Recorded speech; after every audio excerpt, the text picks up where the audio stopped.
हम एक महत्वपूर्ण टॉपिक पर चर्चा करने वाले हैं। टॉपिक का नाम है रक्त, ब्लड। तो रक्त क्या है सबसे पहले ये समझ लेते हैं, उसके बाद इसके आगे चलते हैं। तो रक्त एक तरल संयोजी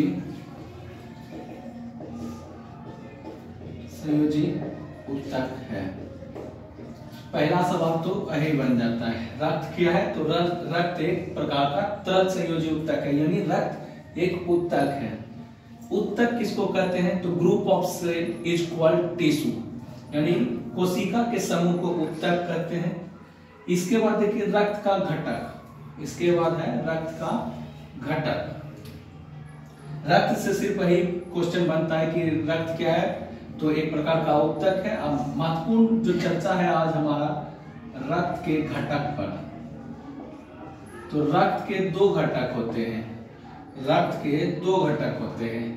एक जो घटक होता है वो होता है प्लाज्मा, और दूसरा जो घटक होता है रक्त का वह है रक्त कणिका। रक्त कणिका, रक्त कणिका। तो हम दोनों को अलग अलग से जानेंगे।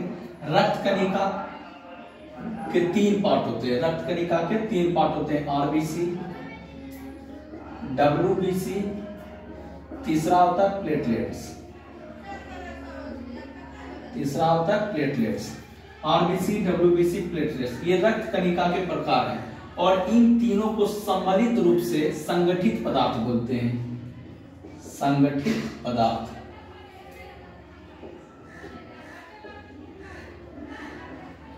अगर कहीं किताब में लिखा हुआ है कि संगठित पदार्थ, तो संगठित पदार्थ का मतलब होता है आरबीसी, डब्ल्यूबीसी, प्लेटलेट, तीनों को जब सम्मिलित रूप से जोड़ते हैं तो उसको संगठित पदार्थ कहते हैं। और ये रक्त कणिका के प्रकार हैं। और पहला प्रकार क्या लिखा है? प्लाज्मा। तो आइए हम चर्चा करते हैं थोड़ा सा प्लाज्मा पर। तो प्लाज्मा लिख के आप हेडिंग दीजिएगा। तो प्लाज्मा के बारे में हमको जानना है, तो प्लाज्मा के बारे में क्या क्या इंपॉर्टेंट सवाल बनता है वो हम देखते हैं। तो प्लाज्मा रक्त का 55% होता है। रक्त का 55% होता है प्लाज्मा। प्लाज्मा में 90 से 92% जल होता है। प्लाज्मा में 90 से 92% जल होता है। प्लाज्मा में प्रोटीन की मात्रा, प्लाज्मा में 6 से 8% प्रोटीन होता है। प्रोटीन होता है। अच्छा, एक और चीज, जैसे आपको ये सीधा सीधा सवाल ही बनता है, बताइए प्लाज्मा में रक्त है कितना परसेंट? 55%। प्लाज्मा में जल की मात्रा कितना? 90 से 92%। प्लाज्मा में प्रोटीन की मात्रा 6 से 8%। प्लाज्मा में जो प्रोटीन पाए जाते हैं वो 3 प्रोटीन है। प्लाज्मा में 3 प्रोटीन पाए जाते हैं। प्लाज्मा में 3 महत्वपूर्ण प्रोटीन पाया जाता है। उस 3 प्रोटीन का नाम हम लिखते हैं। पहला फाइब्रोनोजिन,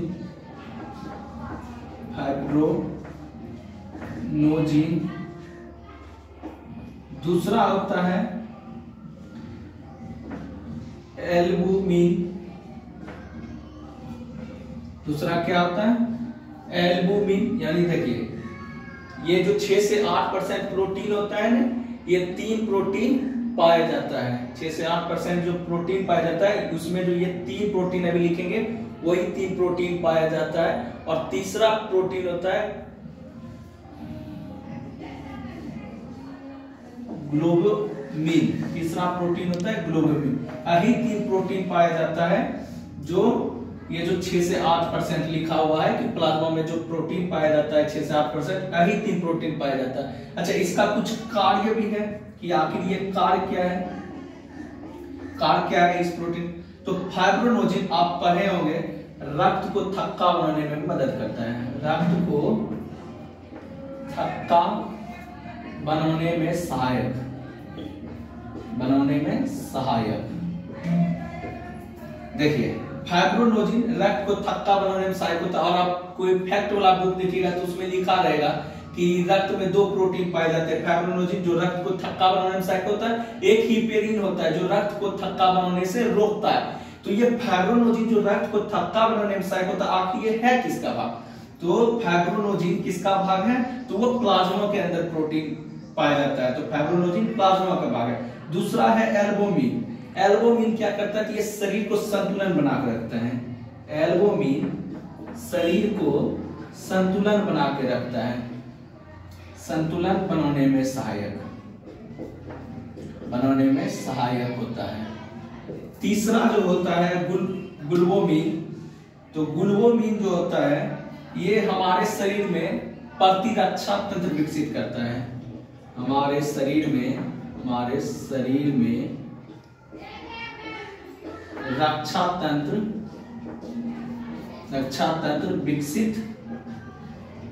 विकसित करता है। आप देख लीजिए यही बात हम लिखाए हैं कि रक्त के 2 घटक है, प्लाज्मा और रक्त कणिका।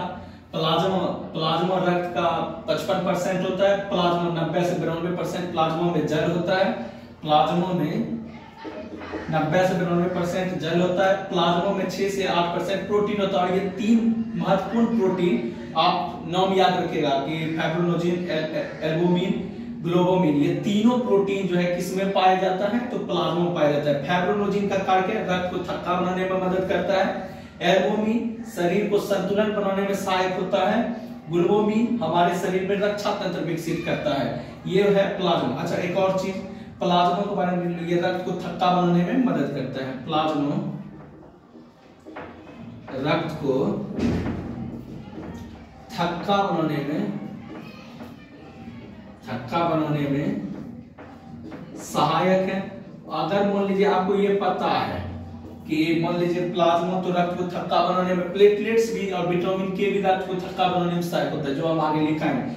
अगर प्लाज्मा पूछ देंगे प्लाज्मा का कौन सा प्रोटीन रक्त को थक्का बनाने में सहायक है, तो फाइब्रोनोजिन, या फाइब्रोनोजिन प्रोटीन किससे संबंधित है? तो प्लाज्मा से।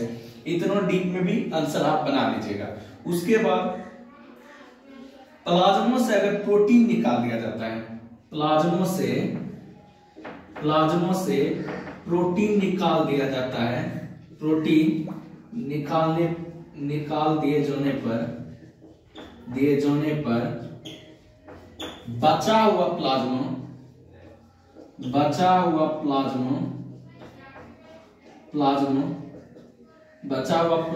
को सीरम कहते हैं। क्या कहते हैं? सीरम। यानी प्लाज्मा से अगर आप प्रोटीन निकाल दीजिएगा तो सिर्फ बचा प्लाज्मा, मान लीजिए प्लाज्मा 3 प्रोटीन है, इस तीनों प्रोटीन को आप निकाल दीजिएगा तो जो बचा प्लाज्मा रहता है उसको सीरम कहते हैं। और प्लाज्मा हल्के पीले रंग का द्रव है या हल्के पीले रंग का तरल पदार्थ है। प्लाज्मा आप परे सूर्य और तारे भी चमकीला दिखाई देते हैं इसी के कारण। इसके बाद प्लाज्मा के बाद हम देखते हैं रक्त कणिका। रक्त कणिका के बारे में देखते हैं। अगर आप चाहते हैं तो इसका स्क्रीनशॉट ले सकते हैं। देखिए आप रक्त कणिका के बारे में पढ़ते हैं। रक्त कणिका में क्या दिया आपको बताएं? आरबीसी, डब्ल्यूबीसी, तीसरा होता है प्लेटलेट्स। ये इसे क्या कहते हैं? रक्त कणिका। और इन तीनों को जब सम्मिलित रूप से जोड़ देते हैं तो उसे संगठित पदार्थ कहते हैं। क्या कहते हैं? उसे संगठित पदार्थ। आपको कहीं भी दिखा जाए कि संगठित पदार्थ लिखा है किताब में, तब समझ जाइएगा कि ये तीनों सम्मिलित रूप में है। तो सबसे पहले रक्त कणिका 45% होता है। रक्त कणिका रक्त में लगभग 45% होता है और 55% आप पढ़े कि प्लाज्मा होता है। तो रक्त कणिका में हम तीनों को अलग से डिफाइन करेंगे। तो रक्त कणिका में सबसे पहले हम आरबीसी के बारे में चर्चा करेंगे। आरबीसी के बारे में चर्चा करेंगे। तो सबसे पहले आरबीसी के बारे में आप देखिए। तो आरबीसी के बारे में सबसे पहले चर्चा करते हैं। तो आरबीसी को इरिथ्रोसाइट बोला जाता है। इरिथ्रोसाइट बोला जाता है। आरबीसी को इरिथ्रोसाइट कहते हैं। आरबीसी को क्या कहते हैं? इरिथ्रोसाइट कहते हैं। आरबीसी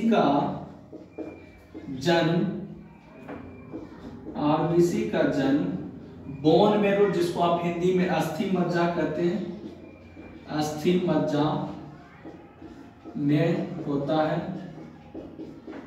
अस्थि मज्जा में होता है। अच्छा, ये तो हुआ नॉर्मल स्थिति में कि आरबीसी का जन्म अस्थि मज्जा या बोन मैरो होता है। अगर भ्रूण अवस्था बोले तब, तो भ्रूण अवस्था में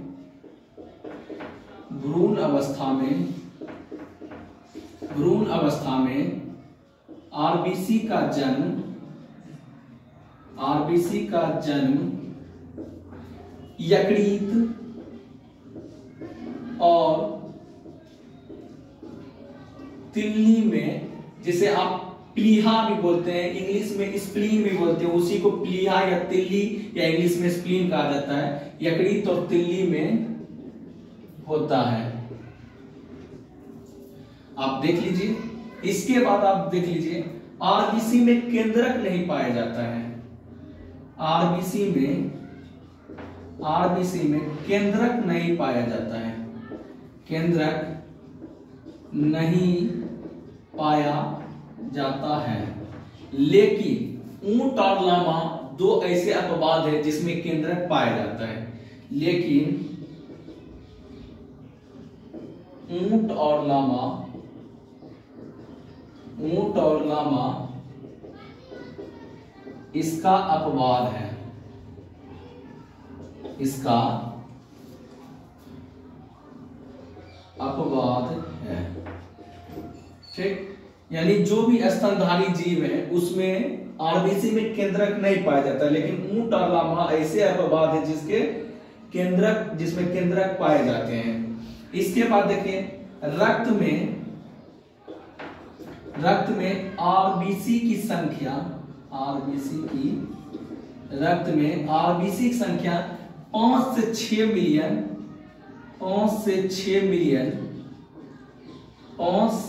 6 मिलियन प्रति घन मिलीमीटर होता है। यानी रक्त में जो आरबीसी की संख्या है वो 5 से 6 मिलीमीटर प्रति घन मिलीमीटर है, रक्त में आरबीसी की संख्या 5 से 6 मिलियन प्रति घन मिलीमीटर होता है। 1 मिलियन में 10 लाख होता है। आप एक बात याद रखिएगा कि 1 मिलियन में 10 लाख होता है, यानी हमारे रक्त में लगभग 50 से 60 लाख, 5 से 6 मिलियन का मतलब 50 से 60 लाख प्रति घन मिलीमीटर होता है आरबीसी में। अब अगला फैक्ट देखिए, आप देख चुके हैं अभी, आरबीसी को इरिथ्रोसाइट कहते हैं। आरबीसी का जन्म बोन मैरो में होता है। भ्रूण अवस्था में आरबीसी का जन्म यकृत और तिल्ली में होता है। आरबीसी में केंद्रक नहीं पाया जाता, लेकिन ऊंट और लामा ऐसे अपवाद है जिसमें केंद्रक पाया जाता है। रक्त में आरबीसी की संख्या 5 से 6 मिलियन प्रति घन मिलीमीटर होता है। 5 से 6 मिलियन यानी 50 से 60 लाख। अब देखिए, आरबीसी में एक प्रोटीन पाया जाता है। आरबीसी में हीमोग्लोबिन प्रोटीन पाया जाता है। हीमोग्लोबिन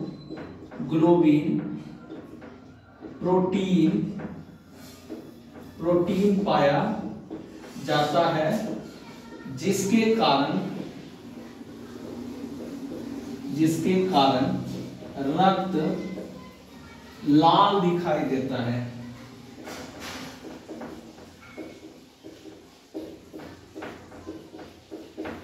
लाल दिखाई देता है। कहने का मतलब है कि ये जो हमारा शरीर में जो रक्त आप देखते हैं, या किसी भी मनुष्य का शरीर जिसमें रक्त मान लीजिए लाल दिखाई देता है, उसमें हीमोग्लोबिन नामक प्रोटीन पाया जाता है और इसी के कारण रक्त लाल दिखाई देता है। अब इसको थोड़ा सा हम साफ कर लेते हैं ताकि और फैक्ट आप लिख सकें। देखिए, आप बोर्ड साफ हो गया है। आप हो सकता है कि मैं अकेला हूं, तो मेरे साथ अभी कोई कोरियोग्राफर भी नहीं है, इसलिए थोड़ा सा आपको हो सकता है कि दिक्कत महसूस हो, लेकिन यकीन मानिए फैक्ट में कोई कमी नहीं होगी। देखिए, अभी तक जो लिख चुके हैं, अब देखिए आरबीसी के बारे में तो आरबीसी जो है रक्त का 45% अप्रोक्स यानी लगभग है। आरबीसी का जीवन काल, आरबीसी का जीवन काल, आरबीसी का जीवन काल 120 दिन होता है। अच्छा, इतना तो मैं मान के चलता हूं कि अगर आपको ये बात समझ में आया कि आरबीसी का जीवन काल 120 दिन है, तो फिर 120 दिन के बाद कहीं कहीं उसकी मृत्यु होगी, फिर से नया आरबीसी में मान लीजिए आरबीसी बनेगा। तो आरबीसी का विनाश, आरबीसी का विनाश आप जो वो परेन की भ्रूण की अवस्था में यकृत और तिल्ली में होता है, उसी तिल्ली में फिर आरबीसी का विनाश हो जाता है। आरबीसी का विनाश प्लीहा, जिसको आप तिल्ली भी बोलते हैं, तिल्ली या इंग्लिश में इसको स्प्लीन, स्प्लीन बोला जाता है, तो वही होता है। आरबीसी का विनाश प्लीहा या तिल्ली में होता है। इसलिए प्लीहा या तिल्ली को, प्लीहा या तिल्ली को आरबीसी का कब्रगाह कहते हैं। आरबीसी का कब्रगाह कहते हैं।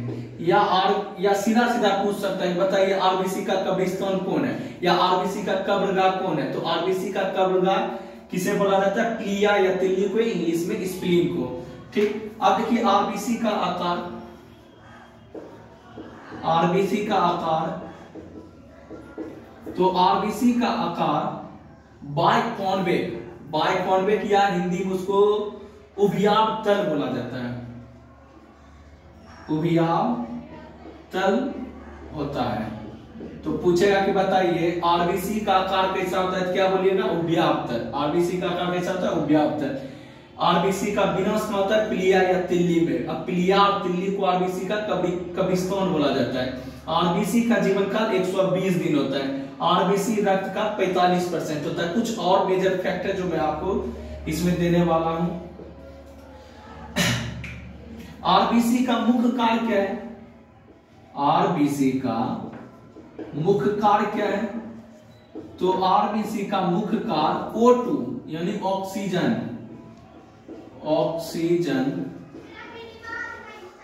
ऑक्सीजन का परिवहन करना है।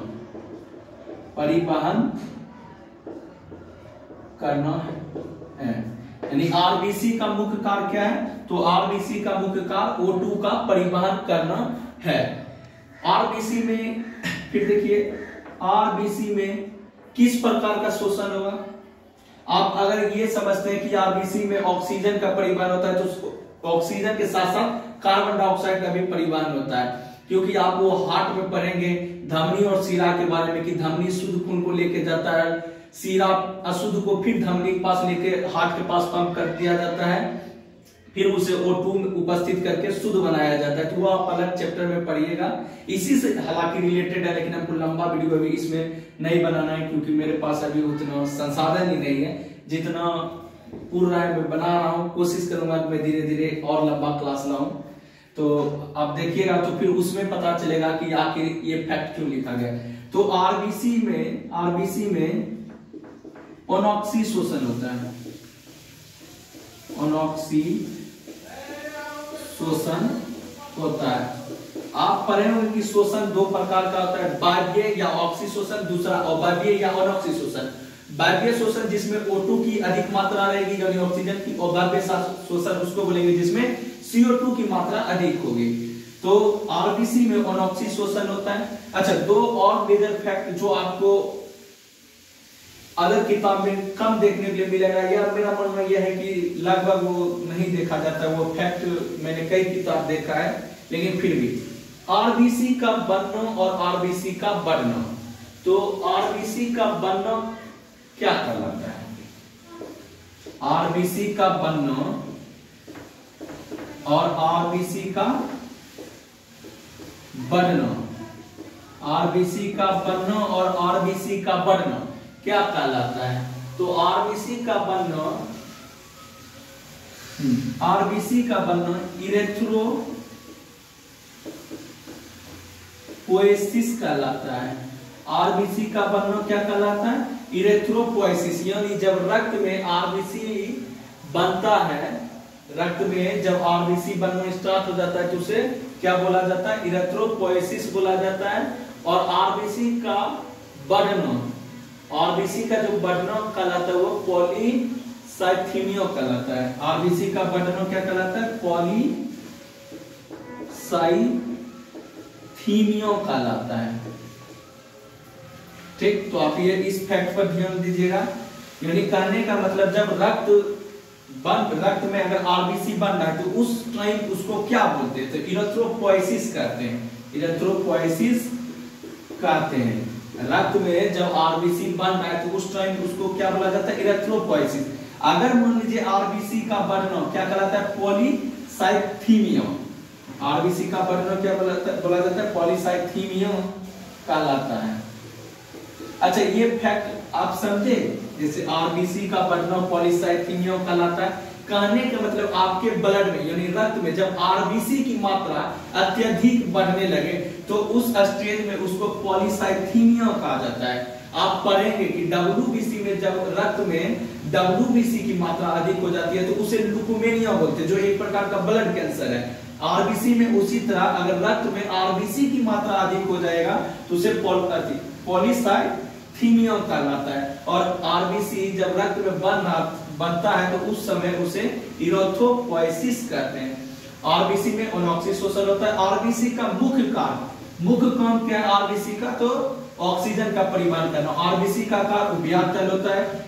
आरबीसी का विनाश प्लिया या तिल्ली में होता है, इसलिए प्लिया या तिल्ली को आरबीसी का कब्रगाह कहते हैं। आरबीसी का जीवन काल 120 दिन होता है। आरबीसी रक्त में 45% होता है। और इससे पहले जो फैक्ट लिखाया गया है कि आरबीसी के बारे में कि आरबीसी में हीमोग्लोबिन प्रोटीन पाया जाता है जिसके कारण रक्त लाल दिखाई देता है। आरबीसी का आकार उभयतल होता है। आरबीसी में केंद्रक नहीं पाए जाते हैं।